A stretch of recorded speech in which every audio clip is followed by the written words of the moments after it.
Welcome, everyone. Everyone's just gathering together. We'll continue to let everyone in. So we have a packed agenda tonight. A lot of great questions came in. Some more will come into the chat. So I'm going to keep things moving. Welcome to the 4th annual Back to School panel with local principals, school board, and presented by the Parkland Chamber of Commerce. I'm Douglas Eaton, president. Here with Cindy Kaufman, the director of programs. And we're going to get things started with the esteemed chair of the Broward County School Board, Lori Alhadeff, who's going to speak for a few moments, make some introductions, and away we go. Go ahead, Lori. Hi, everyone. My name is Lori Alhadeff. I am the chair of the Broward School Board, your District 4 School Board representative. And thank you so much for the Chamber for putting this on year after year. It's an amazing opportunity for our parents to hear from our awesome principals and also from our new superintendent, Dr. Peter Licata, who I'm very, very excited to have here on to speak. And Dr. Peter Licata has 30 years of experience, and he is so laser focused on getting us to become an A school district. And so it's just so exciting to have him as our superintendent, and really happy that he's here to speak to everyone tonight. Thank you. Dr. Licata, you have the floor. Well, good evening, everyone. Everyone can hear me? Doug, just shake your head. Perfect. First of all, as I've said many times, it's an honor. It is an absolute honor and a privilege to be the superintendent of Broward County Schools. As all of you know, I was born in Broward, raised in Broward for half my childhood, and now I'm back. I'm back, and my wife and I are excited. We're Browardites, shall we call it. One of the big things we've noticed in the Broward schools is so many of them are so good and so strong, including those in Parkland. But we don't hear about that enough. We hear about the bad news. We hear about the things that are negative. And in an operation with 34,000 people, staff members, and 250,000 children, there's going to be some things. But you know what? There's so many great things we need to talk about. There are so many great people. There's so many great teachers and principals, and our board chair, not just because she's on, but she's just, she gets it. You know, it's about kids. And that's what we're going to stay focused on. We're going to stay focused on children. You're going to see a different type of superintendent leadership. I don't like being in an office. Our board chair will tell you right away, I like being out with the crowd. It's part of who I am. It's part of what I understand. And it's also part of how I know what's going on out there. You can't spend all your day in an office and find out what's going on in the schools. You got to be engaged with them. You got to be at football games. You got to be at theater shows. You have to be at band concerts. You have to be walking the campus, walking the lunchrooms. This is exciting. And as I've said, group of people this morning, I worked 12 hours yesterday and didn't realize I worked it all. When you're in that place, it's such a great place. It's exciting. It's challenging, yes. But right now, I am enjoying every second of it. My wife mentioned to me the other day, man, you're really, really happy. I told her it was because I was married to her. She didn't believe that line. She believes I've found the place I need to be. I know that each area of our county has different needs. And one of the things that I've been exposed to and have led over is that exact same thing over the years. As you know, I've oversaw all the schools in Boca Raton, all 15 of them, and then moved up into the Delray and Boynton and Lake Worth area. Well, Central Lake Worth area is far different than Boca Raton. We have to make sure we meet the needs of all those schools. We have to focus all our energies, and we have to make sure that every child in all those schools are getting everything they can. I know AP psychology is a big thing, especially since Parkland MSD does not have AP psychology or ACE psychology. So a lot of that transfer, we'll find out more about that on Wednesday. But I've been talking to your principal closely. She is an amazing, your high school principal. She is amazing. A lot of energy, but we'll get through that, and we'll do the right thing by kids and make sure everything is safe there. As far as my team, I have a great team. I've added to the team. We've had a deputy superintendent I've worked with for years, Dr. Howard Hepburn, who's kid-centered as well. And I think the message is very clear that we are going to stay focused on children. and make sure that they are the priority, which they have been. And we're going to make sure that that stays that way.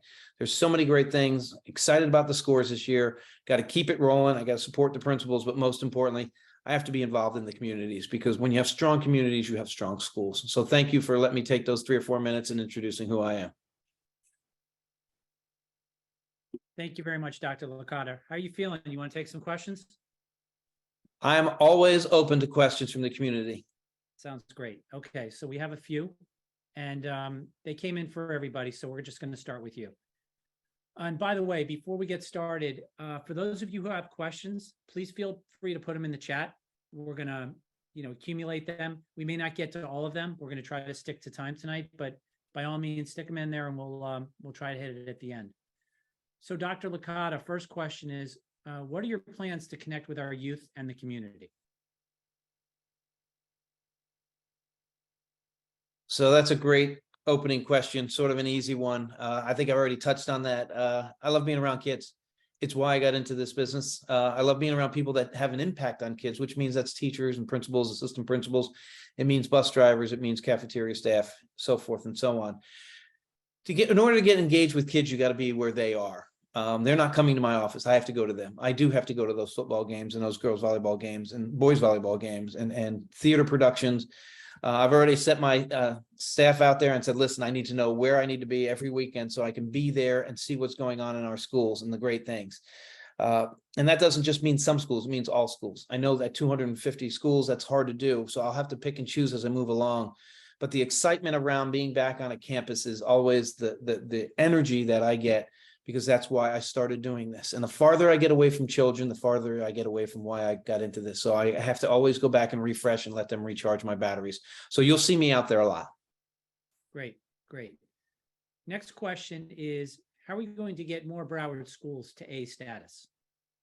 So that's a great question. I've looked at the data pretty deeply, and there are many schools that are achieving at the optimum level. And then there are some that are just underachieving. Those are the hard conversations. I've already met with some of our regional superintendents and sort of picked them off and said, listen, these schools are underperforming. There's no excuse they're underperforming. What do they need? Is it leadership? Is it a program to bring it back in? Is it a different set of teachers, or are they not really targeting the specific strategies for students? Then there's some schools that really struggle just to be a C. That's okay, but being a C is not acceptable. So we'll have to put more resources in. Remember, when I say pour more resources in, it doesn't mean take from somewhere and put somewhere else. It means find the resources. And as you know, that our board has been very good about already starting to pick and choose on making sure that the building is as lean as it possibly is, and our services and our money is being spent out at the schools. I started that weeks ago. My first week I was there by cutting roughly 6-7 positions that I could put back in middle school acceleration. That's the key. One of the pieces of our weaknesses in Broward is the middle school acceleration. Children are not taking industry certifications, and they're not taking algebra or geometry as much as they should. So that's going to be my focus, because if we can get the points in that column, we will see a sudden increase on some of those other schools so we can get to the A as a district. Okay. All right. So you look warmed up. Questions look like they're getting a little more challenging. How about this one? What can be done to support lower income schools who don't have the means that some of the wealthier communities do? And, how can they have the same privileges, I guess, is the question. Talks about privileges. That's when you ask, are we a district of schools or are we a school district? And when you talk about, like I talked this morning, you're only as happy as, the saddest person in that group. We want to make sure there's no sad people. I was able to create a culture where I came from, where some of the schools that were just churning out massive amounts of income through AP testing and ACE testing and other ways. And they would reach out without asking. They knew that these principals were as deserving as anyone, but when a principal has no money to reward their teachers, it makes it difficult. We have certain rules we have to follow about distributing monies. And Title I is one of those things that helps make that up. But when you're talking about Teacher Appreciation Day, and schools can do different things in certain areas, and some schools are so limited, that's not fair either, because we need some of our best teachers in our best places. So we're going to have that talk about being somewhat altruistic in those schools that are fortunate to have such great support and see if we can start adopting little brother and little sister schools. I think that usually works the best, and you bring it from within rather than push it down. Okay. So we've seen a lot of school changes in the curriculum. Are you planning to review these changes and correct them to make the curriculum better, or are you just going to take directions from the state? That's a super question, not a good question. That's a super question. There's two sides to that question, though. You can sit and be a battering ram and just constantly take what they change from the state, or you can get up to the state and start talking about it. When you talk about changing or trying to influence legislators, it's very difficult. Not many are educators up there, but they're thinking they're doing the best for what's going on. So we have to have that voice. The other piece is when it comes down, we as educators, folks who spent their entire life in academics, have to figure out and navigate what is the best way to give our teachers the resources without violating state statute. That's a tough one, but making sure we're exposing them to the truth, making sure we're exposing them to real information that exists that may broaden their knowledge of a subject matter. Because as you test at these higher levels, it's not just remote fact return on your investment type answers. It requires deeper thinking. So you'll see a little bit of a shift about digging a little deeper. We will push on issues when we try and make sure that we are teaching everything about a curriculum. Although we do have to follow state statute, it doesn't mean we just stop trying to grow internally and push harder on what we can expose children to within reason and, of course, age appropriate. That is huge. Okay. And last question for you, sir. Are you going to evaluate the book banning? Yes, so there'll be a noticeable change in the org chart where we're adding a small box that simply is going to be a clearinghouse for our parts of our curriculum or books that may come of question. There's a process, and the process has been, if someone notifies you of a book that's not appropriate for a grade level, we want to make sure that they aren't exposed to it. But we also want to make sure that it's a great resource and it should be in there. So what we'll do is we'll pull it, look at it, talk to the state, ask, does this meet the guidelines of what you want? Is it banned? Is it not allowed on certain grade levels? And then we'll put it back into circulation, much like teacher created lessons, which I'm not a big fan of sometimes because sometimes they're not standard based. But if a teacher is bringing in a great lesson that's standard based and they're concerned about it, because, you know, their teachers are concerned. They're concerned about teaching things that they're getting in trouble for, and that should never be. They'll be able to submit it through their region to us and say, listen, let us vet through it. Let us tell you if you're allowed to use it, if it meets every criteria. And if it does, we send it back down and say, use it as you can. If it's something that is not appropriate, we will put a halt to it and we will let them know that this, if you can adjust it, if you can change it. Creativity in the classroom is somewhat stymied right now, but we don't want to participate in that even more. We want to make sure we challenge what is great for children, but we still, again, we have to maintain appropriateness for grade level and age level. Okay, thank you. We may be back to you in a little while. Thank you very much for your thoughtful answers and for being here. And I'm going to move now back to Lori. Lori, we have a couple of questions for you. You ready? Okay, so you're there you go. Yes. Okay, good. So Lori, when will teachers be provided a better cost of living pay raise? So the school board has had a very robust conversation about this in the last few weeks. And we have tasked the superintendent, Dr. Licata, to come back to us in the new year with what types of cuts and changes that he can make. You know, he's going to find things that are redundant. Maybe he's going to find some waste and then come back to the school board with a plan so that we can put more money into people's salaries. I also would like to thank the taxpayers for approving the 1 mil for the referendum, because now we're going to be able to put 75% back into compensation, 17% into school safety, and 8% into mental health. And this should be a very significant increase. Okay, great. Now, Lori, how do residents in other areas register their children for a Parkland school?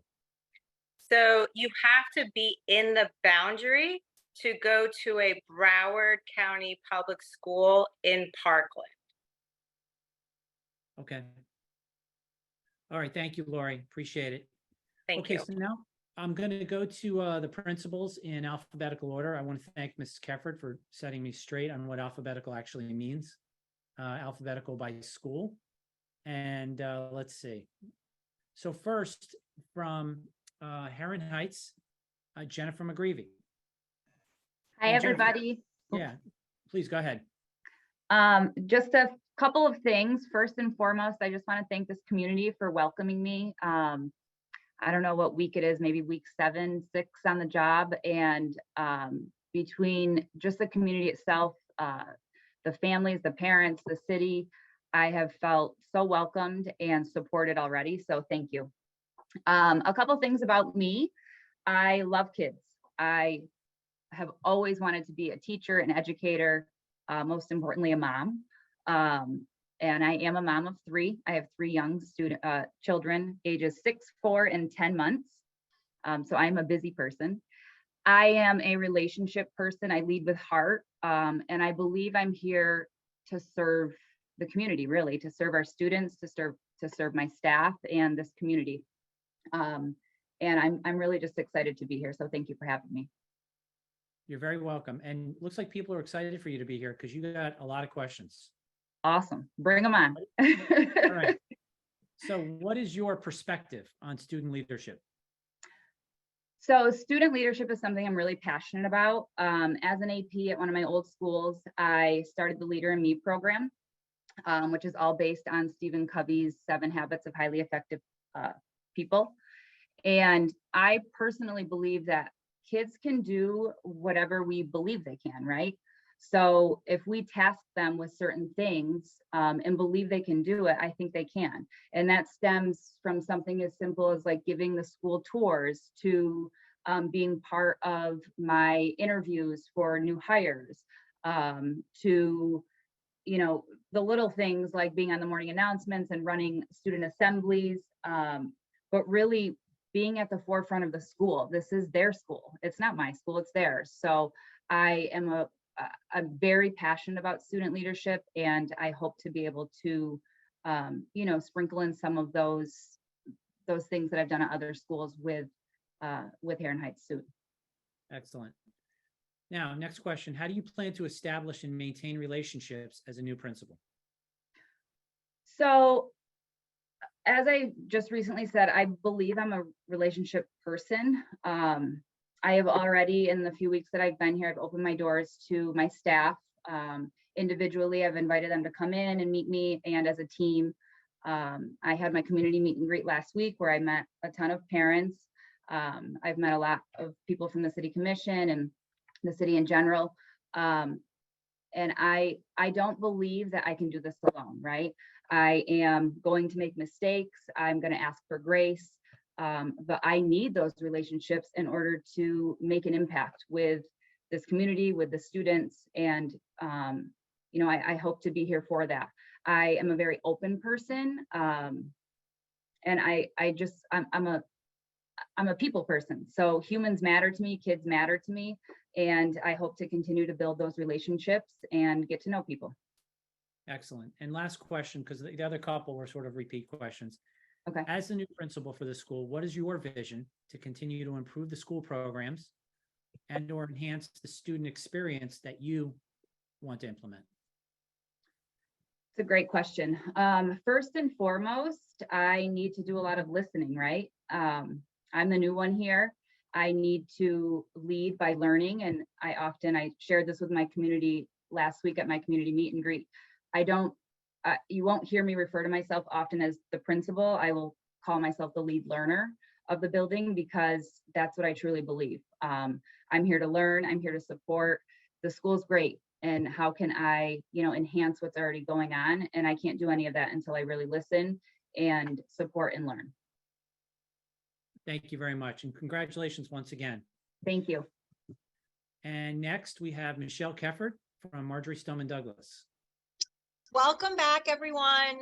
It's always such a pleasure to embrace this time of year because the school gets really lonely in the summer. I'm here all year with my office manager, but we miss the hustle and bustle of the hallways. So we are so excited to welcome all of our amazing students back and to work collaboratively with our families as we always do. Just some exciting things and updates as far as MSD is concerned. We had a little mini makeover in our media center. So I'm not going to spoil it for you all, but make sure that you stop by the media center and see the amazing job that was done this past summer. Also, we have several of our HVAC, our air conditioning systems being replaced. So we're excited about that as well. We have just enjoyed phenomenal student results. I'm so proud of our kids and what they've accomplished and achieved this past school year. And we look forward to building on those gains again. We are one of the top schools, not only in this district, but in the state. And we're very proud of that fact. We are hosting several events next week. Everything is on our website, so please check it out if you have not already. On Wednesday and Thursday, we will be hosting our student textbook and schedule pickup. It is designated by grade level and time, and I'll review it really briefly with you. On Wednesday, we have grades 10 and 11. We will welcome students whose last names begin with A through L from 8 to 9:30, and students with last names M through Z from 9:30 to 11. On Thursday, we have our incoming student freshman invasion that will be hosted from 8:30 to 11. And then we have our senior schedule pickup and parking decal disbursement, students with last names A through L from 12 to 1:30, and students with last names M through Z from 1:30 to 3. So again, it's all on our website. And if you have any questions, you can always reach out to us. And we're happy to assist you. We look forward to an amazing year.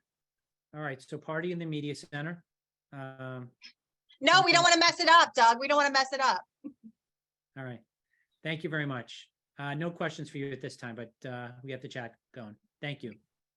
Okay, next up is Arlene Manville from Park Trails.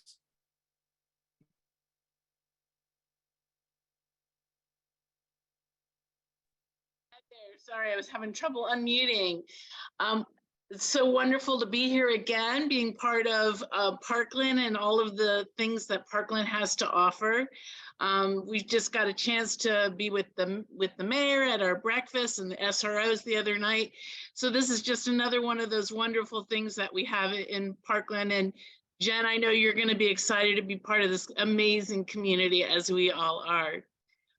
Like Miss Kefford, we have had not a minor makeover, but a major makeover of our media center. Smart bond money at work. We've had HVAC systems, our alarm systems have all been going on this summer. So new air conditions are going in as well. We're still, our fence is going to be going in this year, and the marquee will be going in this year as well. Those did not get done this summer, but we're looking forward to continue more progress. Front of the school has had their a makeover. Our beautification committee has been busy making sure that the school looks beautiful. And so we're really excited to welcome back all of our students. Like the other schools in Parkland, we're really proud of our students and how well they did on all the tests. But more importantly, we're just really proud of the growth that they've made. And we're building on that success, which is our theme for this year, as we continue to develop and help our children grow to their full academic and personal potential.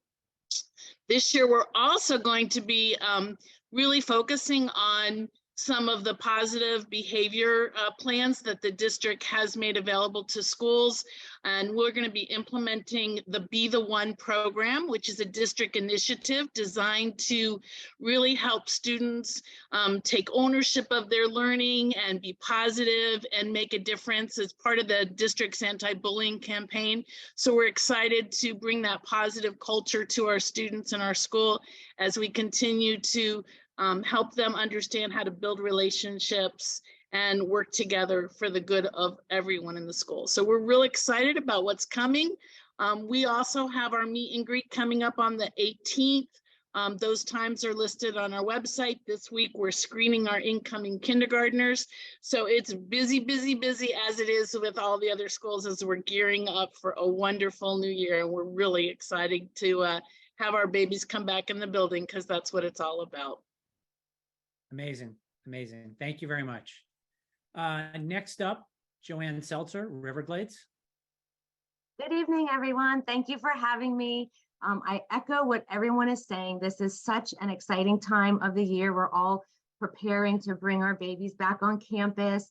Like Ms. Kefford said, it gets very lonely in that building.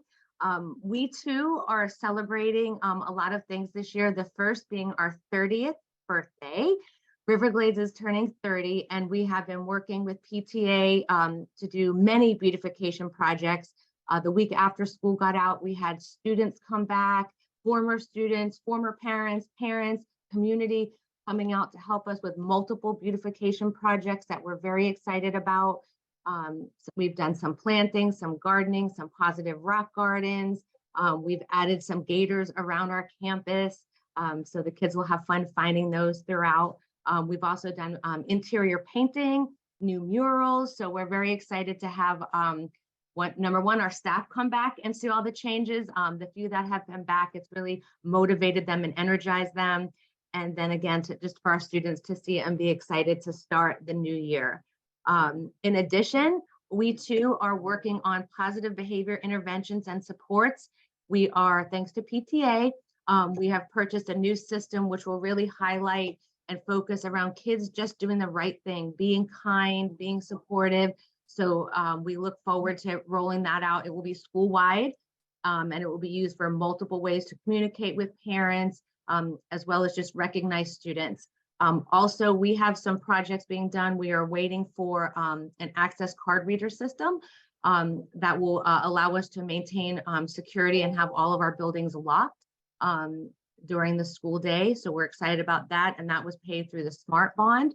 So that should be starting soon when we get back to school. Again, we're very happy with our scores, always looking at ways that we can improve and really fine tune where we can see for improvements, but we're excited about the changes. We're excited about our new leadership. And we always collaborate as a zone, as well as with the city of Parkland. So thank you to everybody for having me here tonight. Excellent. Happy anniversary. Thank you. Okay, Meg Campbell from Somerset Parkland Academy. Good evening, everyone. First of all, thank you for having me. I'm sure I might be a new face to some of you, but I do see a few of our families on tonight, so thank you for being here, and just thank the district for having us. This will be Somerset Parkland's 4th year. We're very excited for that, as we've grown a lot over these last few years.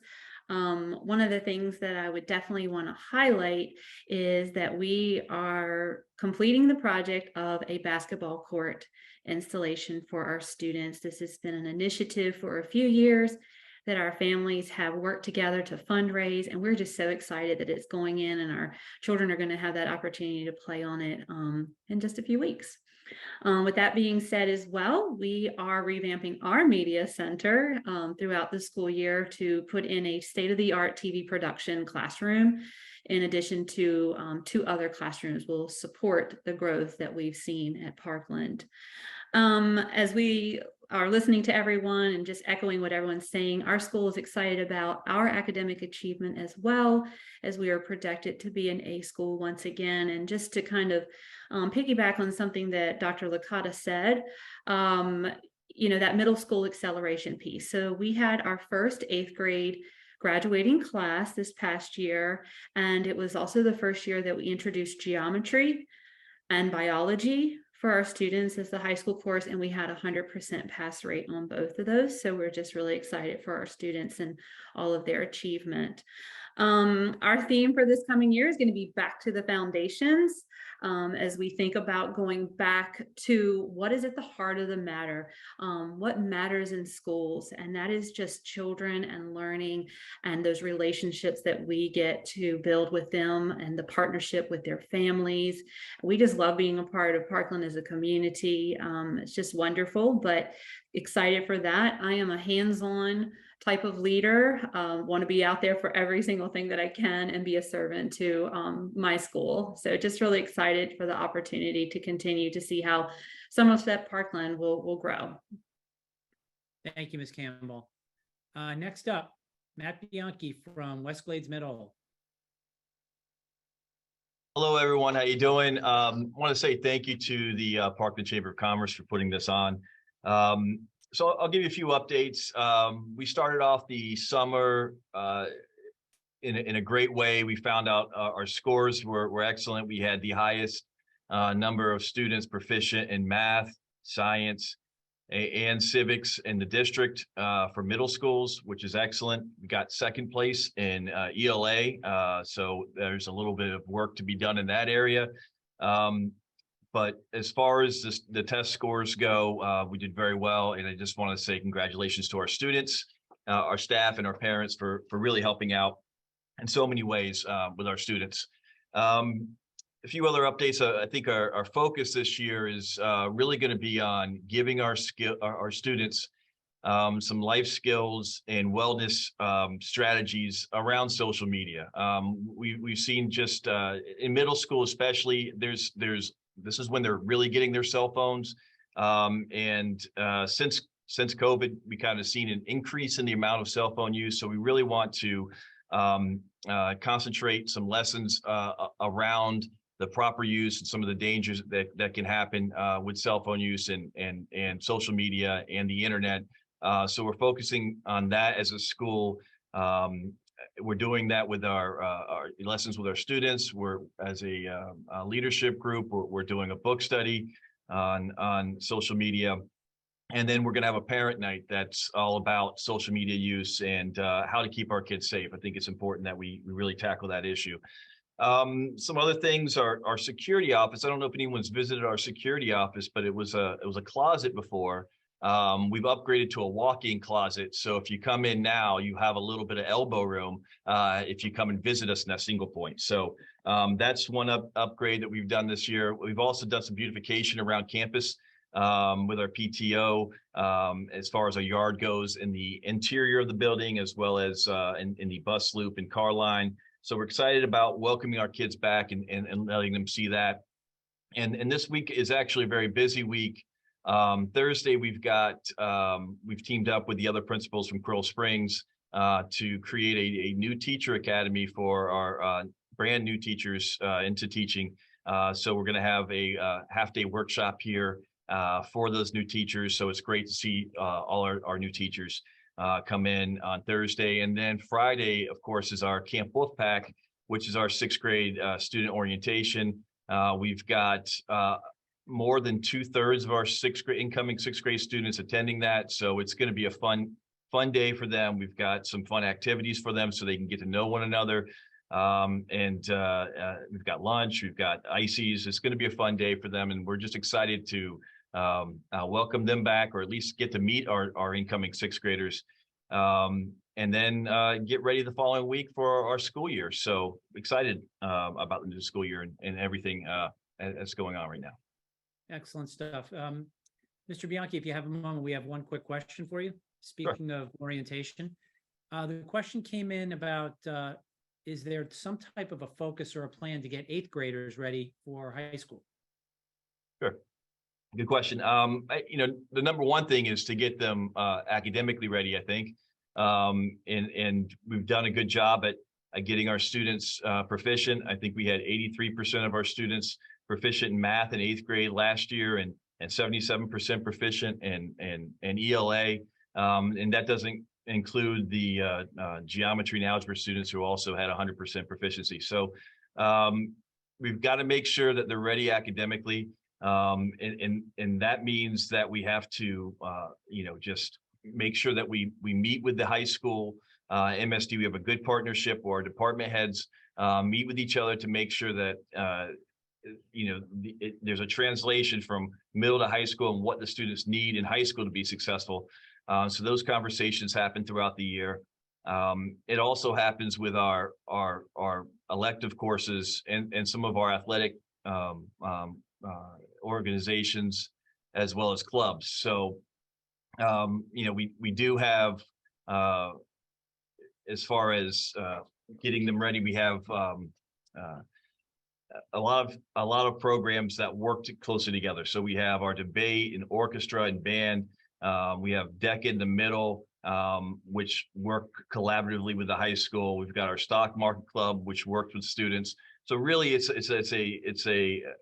an approach where we want to make sure they're ready academically, but also look at some of those electives and clubs and athletic programs and make sure that they're ready there as well. Because the academics is important, but also the social aspect of getting our kids mature and building relationships with one another is also very important.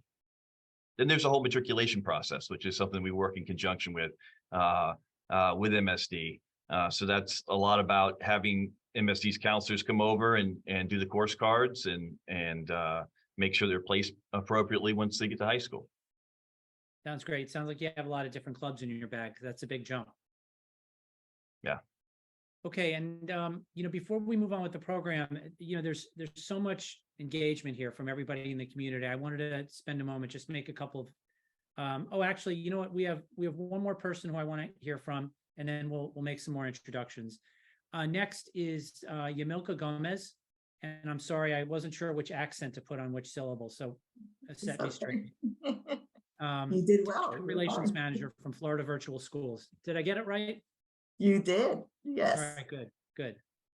Well, thank you. I am one of the district relations managers here at Florida Virtual School, and I have the pleasure of working with school districts actually I manage and support 8 school districts in the state of Florida, Broward County being one of them, and I live in Broward County. So thank you for the opportunity to address all participants today.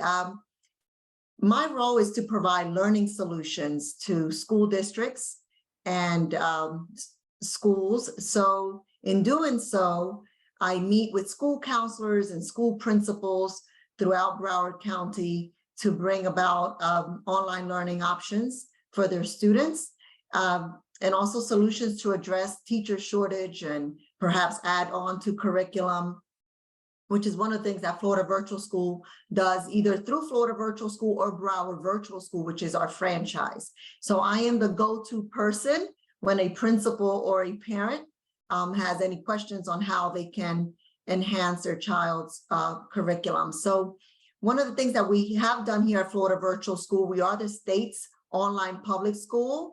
We have over 25 years of history providing education to our students. We just added about 6 new career technical education courses for high schoolers. We also added about 3 more world languages for high schoolers, American Sign Language being one and being a very popular one. We always seem to have a wait list for that course. We serve students kindergarten through 12th grade, whether they're in public schools or charter schools throughout Broward County and the state. And we have 2 different programs, the FLVS Flex program, where students can take courses with us while they're at school, and then we have our full-time program. So throughout Broward County, we like to support all schools, and in doing so, even Marjorie Stoneman, and I always say I'm so grateful for Principal Kefford because she uses FLVS in a way that suits her students with her AP computer science course offered at her school. So these are different ways that FLVS is now coming into to provide solutions for schools and for students. So if any questions are up, I'll be gladly to answer them, but there's our website as well where parents and educators can reach out to me directly, the principals and the superintendents and so, but parents can also always visit our website because we've added so many courses this year to help students either pass. We have students that take our courses to accelerate. Other students take it because they need credit recovery. So there's a lot of different ways our students use FLVS. So thank you. Well, Ms. Gomez, you're clearly influencing because you got a question immediately. So I'm going to only handle it once and ask you right now. Sure. What are the other world languages added this year? We have Hebrew. We added Hebrew, an American Sign Language. We have Hebrew 1 and 2, American Sign Language 1 and 2. We also have Chinese 1, 2, and 3. We added Spanish 4 and 5. So now we go from levels 1 to 5. And we added French. We added French 3 and 4. Oh, Excellent. and Latin, we also added levels 4 and 5. There we go. Okay, thank you so much. You're very welcome. So just a couple of introductions before we move on. Meredith Weischner was here, and she was going to step in for Jennifer McGreevy if she was running late. And Ms. Schnur is actually the North Region Director of Teaching and Learning, and that's a new title for her. And she's the former principal of Heron Heights Elementary. So welcome. I'm not sure where to look, but I'm glad you're here. From the City Commission, there's so many people here from the city, and these are the people that represent you, and they take care of you, and you see them everywhere. And I want to recognize them being here. Simeon Breyer couldn't be here tonight. Somewhere on your screen here is Jordan Israel, Commissioner Jordan. Bob Mayerson, wave Bob, there he is. And Ken Cutler, I see, there he is. Sir, okay. And then Rich Walker, the mayor, he's going to speak in a few moments. And then also joining us is Dr. He's not doctor, it's Ken King. For some reason, we first moved to Florida, and he was the first principal that we had. And we got introduced to him because my daughter at the time, who's now 23, was screaming bloody murder when we left her at her first day of kindergarten. And he sat us down and he comforted us, but for some reason, I always thought it was Dr. King. But Mr. King, welcome. Thank you for being here. Also, Captain Michelle Cardle from BSO is joining us this evening. There she is. And Cindy, who did I miss? I think we're in good shape, except for a generic hi to everyone. But I think as far as your introductions, you did a great job. Okay, good. I always like to say Cindy operates me like a puppet through the chat, and I didn't see anything else. So next up is our mayor, Richard Walker, has a few comments, and then we'll get to some questions. Rich, go ahead. Yeah, no, thank you, Doug. As always, we want to thank the Parkland Chamber of Commerce for having this amazing event year after year, and our amazing chair, Lori Alhadeff of the school board. It was amazing to meet you today, Dr. Licata. It was great to hear. One of the things that I think I enjoyed hearing from you most is how you like to be out and about and, engage with students, engage with teachers, visit the schools. I think that's something that a lot of times people who reach your level, such a high degree of success, they kind of forget that. And I think certainly it's important because Broward County is so diverse. So I think having the opportunity for you to witness firsthand the differences in the schools, you're going to be able to identify those needs much better than someone who just sits in the office. So I appreciate that type of leadership. I think that's extremely effective, and certainly at this level of the schools. And of course, I always want to rave about our amazing parents, our amazing administrators, our amazing teachers. We all work together, and you see it here. Doug introduced our entire commission is here. Our police captain is here. School board members. We're all here engaged because we all want the same thing. We want the success of our children, and our administrators. You guys ooze enthusiasm, organization. It's wonderful to be here. And from the Walkers, after hearing this event, our 4 kids, we're ready for them to get back to school. You guys sound extremely excited to get the school year up and running. And I just want to say thank you for all that you do for all of our students. The city is here to help you in any way we possibly can. And I know we're going to have another successful school year. And I'm looking to being able to see everybody throughout the year. So thanks again, Doug. You're very welcome, Rich. Thank you. So we're going to have some time for questions. We'll ask for some volunteers. And let's see, I'm just going to start with the one I see first. Reading proficiency is very important. We have a significant number of 3rd graders who are not reading on grade level. And even students getting ready to compete high school are not reading at or near their grade level. What is the action plan to ensure proficiency? And who wants to grab that one? I'll start with that, Doug, and then I'll let our elementary school principals move through that. I think they heard me this morning talk about 3rd grade is not the time to learn how to read. I believe that many of us on this screen knew how to read before we got to 1st grade. We have to start looking closely at the early learning abilities of all our municipalities and figure out how we can work with them to make sure that when children are going to those schools, preschools, it's not so much just daycare, that it's also emphasizing phonemic awareness, letters, sounds, something that extends itself into learning how to read. We're behind the 8 ball if we get to 3rd grade and we're trying to figure out how we can get a child to read.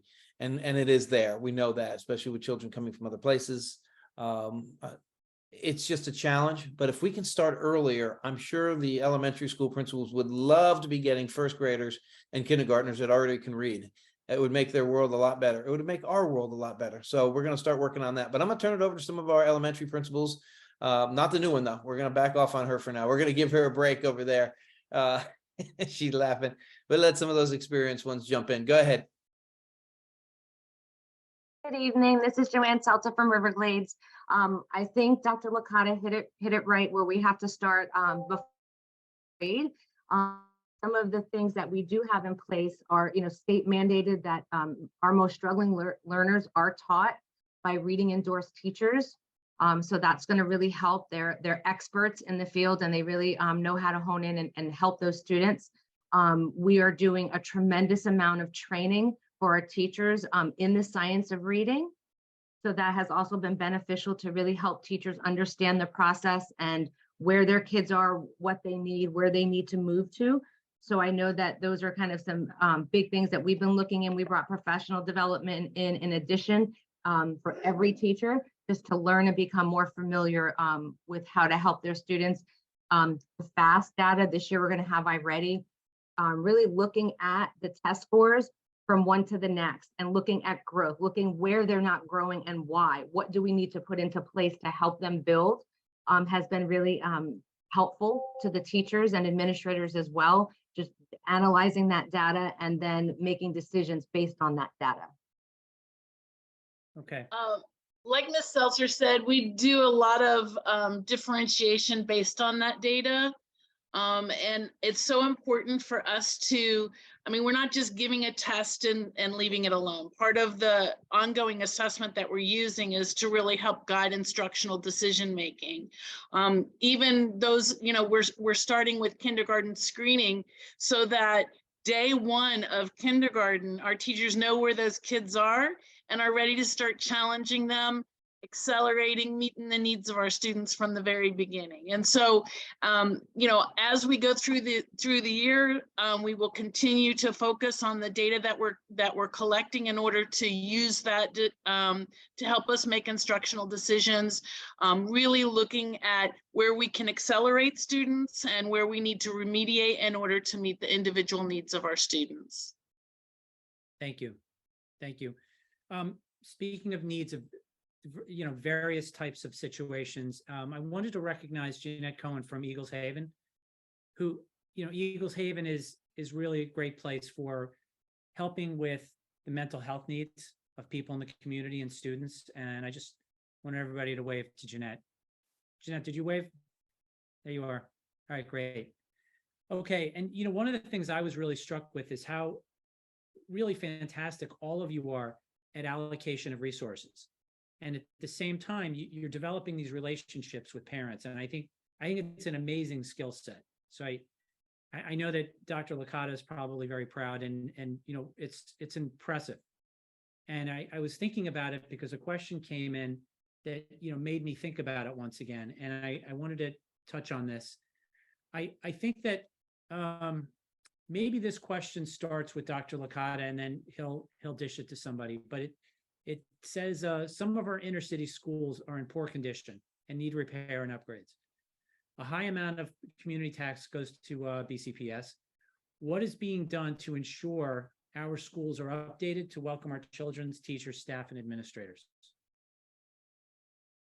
The timing of this question couldn't be better. I'm not happy with the conditions of the schools, any schools. Remember, these are places children spend 8 hours a day and our teachers spend maybe more sometimes.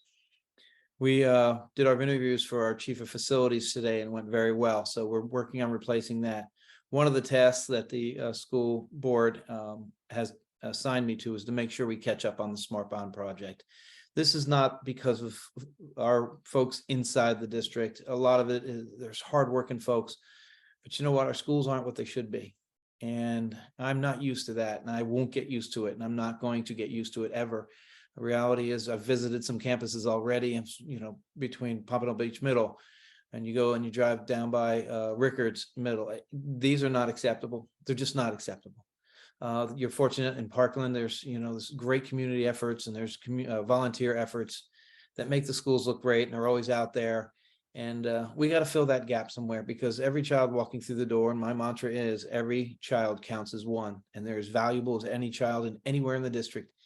And some of these conditions are not acceptable for children to learn. I'm not happy about it.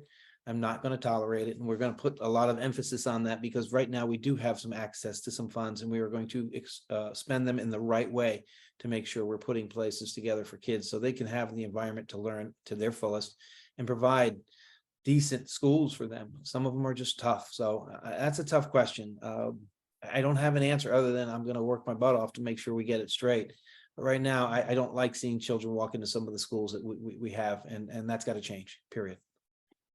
Thank you. Okay, I think we can end there on that question. Thank you very much, Dr. Licata. And then we have one more question. I guess, Dr. Licata, you can start. It's question about taking the districts and making the school district and making them into smaller districts. Is there a discussion about that to be had? That's sort of a board question, but I can answer some of that because I was a part of that about 15 years ago. One of the things we always get when we travel into conferences, and there's other districts there, is the lament from both sides. And one of the laments from the big side is, yeah, it's hard to know every child in your district because you only have 5,000 kids. But a bigger lament from the smaller districts to the larger districts is, I wish we were larger so we could have the resources that you folks have. You have so many more opportunities and don't have to rely on other entities. So we wish we were bigger, and bigger comes with some problems, but it also comes with far more opportunities. I don't see that. That's a very big initiative. We want everyone we can have, but I'm going to pass that to our chair. She's going to stab me in the morning. We have an early morning meeting tomorrow, but it's just, we have so many opportunities because we are large, and we do get a very good bang for our buck because of it. But I'll turn that over to our board chair, and don't hate me for it, please. So I grew up in New Jersey, and in New Jersey, we have very small school districts. So this, the city, the school district, it might be, high school, middle school, elementary school. But here we're the 6th largest school district in the country. So from my understanding, if we were to somehow break up the school district, that it would need to be something that is led by the state. I don't, it's not something that the school board would be voting on. It would be a state decision. Okay. So thank you, Lori. And thank you, everybody. Principals, commissioners, esteemed guests from the city, everyone. Wonderful. So I don't see any more questions in the chat. I should say that if anybody does have questions after the fact and would like us to forward them to whomever, send your questions to info@parklandchamber.org. That's parklandchamber.org. And we'll make sure. In the chat. It's in there. Oh, okay. I thought it was just to me. All right. So I think with that said, it's 6:59. Better to end early than late. And I want to thank everybody for being here. And we'll look forward to seeing you again, same time, same channel next year. Good night, everyone.